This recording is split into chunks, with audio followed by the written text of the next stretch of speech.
Airline denies black passenger an upgrade, unaware she's the CEO of this company. Section 1. The journey begins. Amara Blake adjusted her pearl earrings and checked her watch. She had just wrapped up a whirlwind tour of Europe, representing her company, Apex Innovations, at an international conference.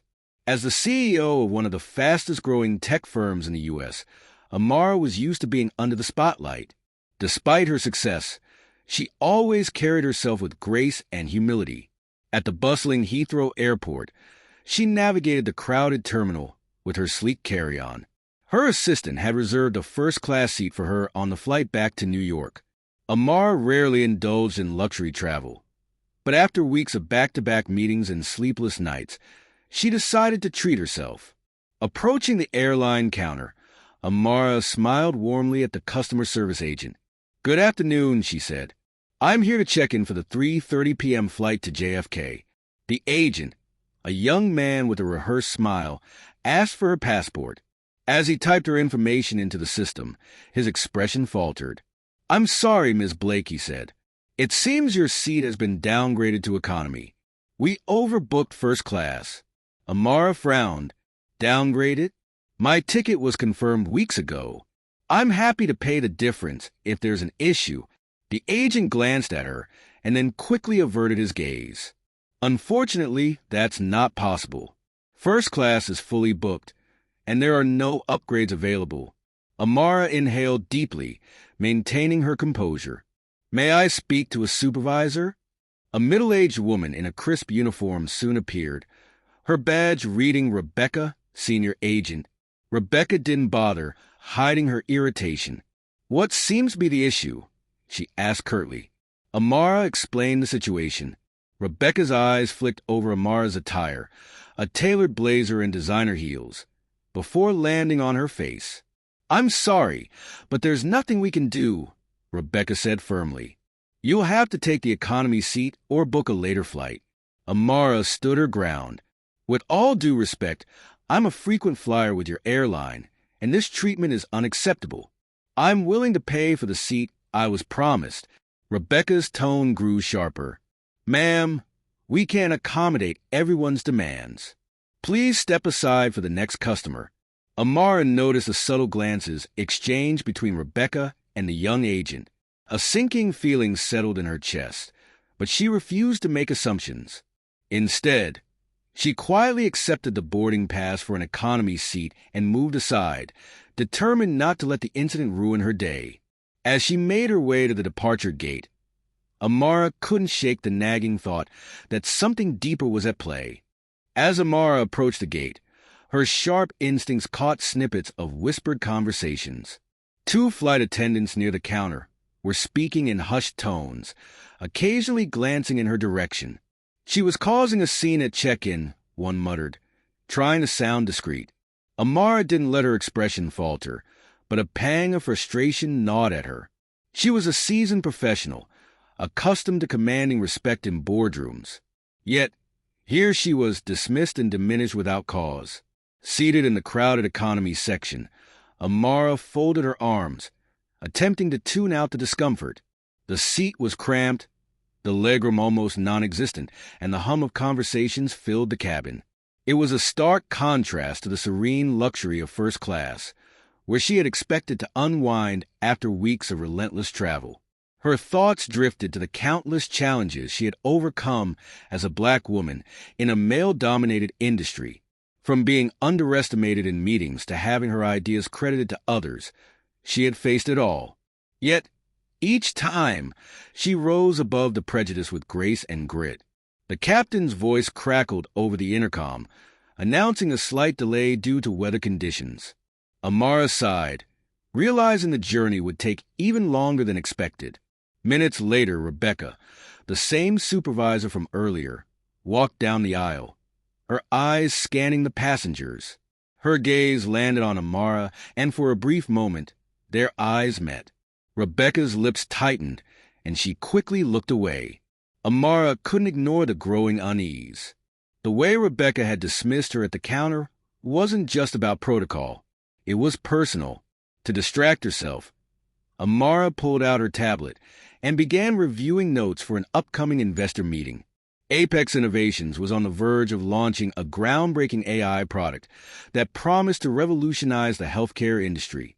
The project was her brainchild, a testament to her relentless pursuit of innovation. As she worked, a young flight attendant stopped by her seat. "Excuse me, ma'am," he said politely. "Would you like a complimentary drink? It's on the house." Amara raised an eyebrow. "Thank you, but I'm fine," she replied, her tone neutral.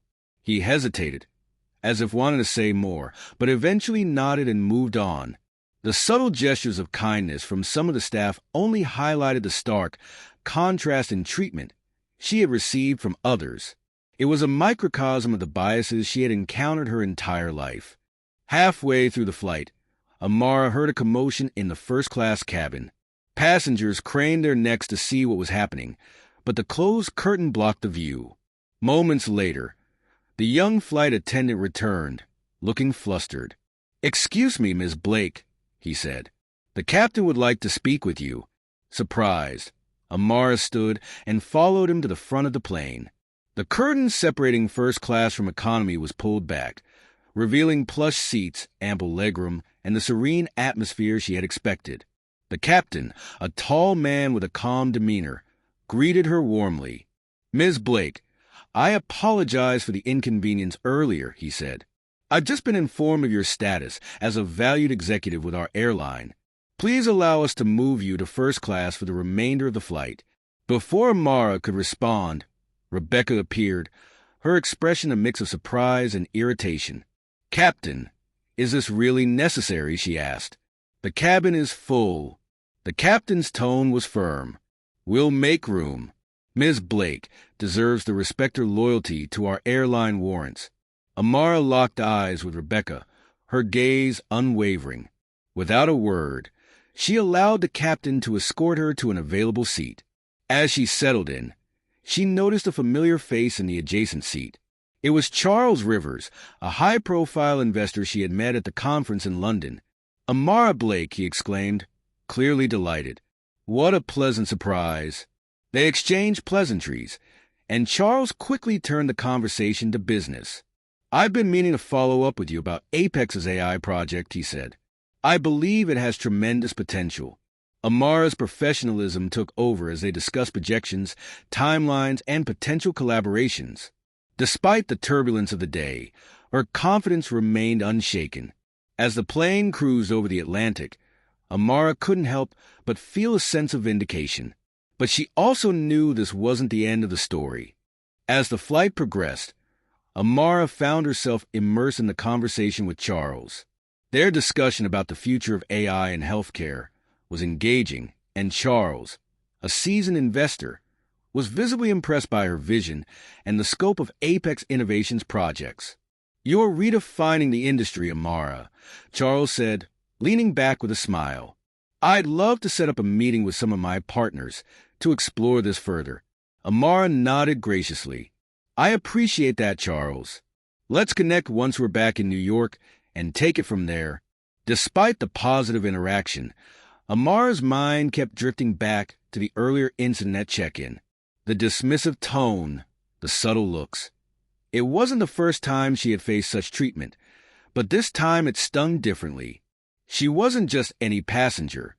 She was a loyal client and a globally recognized leader in her field. As the flight attendants began serving dinner in first class, Rebecca approached Amara's seat. Her expression was tightly controlled, but the tension was evident. "Ms. Blake," Rebecca began stiffly, "I'd like to apologize for the confusion at the check-in counter earlier. It seems there was a misunderstanding." Amara set down her glass of sparkling water and met Rebecca's gaze, her tone measured but firm. "A misunderstanding?" she echoed. "It felt more deliberate than that." Rebecca blinked, caught off guard by Amara's directness. "With all due respect, Ms. Blake, we were simply following protocol. Overbooking happens, and unfortunately, some passengers are inconvenienced." Amara tilted her head slightly. "And do you inconvenience all passengers equally, or does it depend on how they look?" The question hung in the air, heavy and unyielding. Rebecca flushed and opened her mouth to respond, but no words came out. "I've traveled extensively," Amara continued, her voice calm but resolute. "I've seen how subtle biases can manifest, even in professional settings. If my ticket had a different name attached to it, I wonder if the outcome would have been the same." Several passengers nearby were now listening, their interest piqued by the exchange. Rebecca's composure was slipping, and she seemed eager to escape the conversation. "Again, I apologize for any inconvenience," she said hastily. "I'll ensure the rest of your journey is comfortable." Amara nodded, her gaze never wavering. "I hope so, for myself and every other passenger who deserves to be treated with dignity." As Rebecca retreated, Charles leaned in slightly. "That was impressive," he said quietly. "You handled that with grace and authority." Amara smiled faintly. "Thank you, Charles. But it's not just about me. It's about setting a standard for how people are treated, no matter who they are." The rest of the flight passed uneventfully, and as the plane began its descent into JFK, Amara felt a sense of relief. She was eager to get back to her routine, though she couldn't ignore the lingering frustration from the day's events. As the passengers disembarked, the captain stood near the cockpit door, thanking everyone for flying. When Amara reached him, he extended his hand. "Ms. Blake," he said warmly, "on behalf of the crew, I want to personally thank you for your understanding earlier. Your professionalism is truly commendable." Amara shook his hand. "Thank you, Captain. I appreciate your efforts to make things right." In the terminal, Amara spotted Rebecca at the airline's customer service desk. Their eyes met briefly, and Rebecca quickly looked away. Amara decided to let it go, focusing instead on the work that awaited her in the city. What Amara didn't anticipate was how quickly the story would spread. By the next morning, social media was abuzz with posts from passengers who had witnessed the incident. Some described the initial mistreatment, while others praised Amara's composure and poise. A video clip of her exchange with Rebecca at 30,000 feet went viral. Comments poured in, with many expressing outrage at the airline's behavior. "This is 2024. How is this still happening?" one commenter wrote. "I admire how Ms. Blake handled this with such class," another said. "She's a role model for all of us." Within hours, news outlets picked up the story. Headlines like "Airline Embarrassed After Mistreating Top CEO and Tech Mogul Calls Out Bias Mid-Flight" dominated the internet. At Apex Innovations, Amara's executive assistant rushed into her office with a tablet in hand. "Have you seen this?" she asked, showing Amara the trending news. Amara sighed as she skimmed the articles. "I didn't expect this to become public," she said. Her assistant grinned. "Well, it did, and people are on your side." The airline stock is already dropping, and their PR team is scrambling to issue a statement. Sure enough, by midday, the airline released a public apology. "We deeply regret the experience of Ms. Amara Blake on her recent flight. We are committed to addressing this issue and ensuring all passengers are treated with respect and fairness." Amara received a personal call from the airline CEO, who apologized profusely and assured her that corrective measures would be implemented. Though the experience had been draining, Amara saw it as an opportunity to spark a larger conversation about equity and inclusion. In the days that followed, she penned an op-ed titled "More Than a Seat: Why Representation in Service Matters." The article, published in major outlets, resonated with readers worldwide. Amara concluded her piece with a powerful statement. "It's not about a seat in first class. It's about recognizing that every individual deserves respect, no matter where they sit. Let's challenge our biases and create a world where dignity isn't optional. It's the standard." The impact was immediate. Amara's story inspired countless individuals to share their own experiences and advocate for change. For Amara, it was a reminder of her purpose, not just as a leader, but as a catalyst for progress in an imperfect world.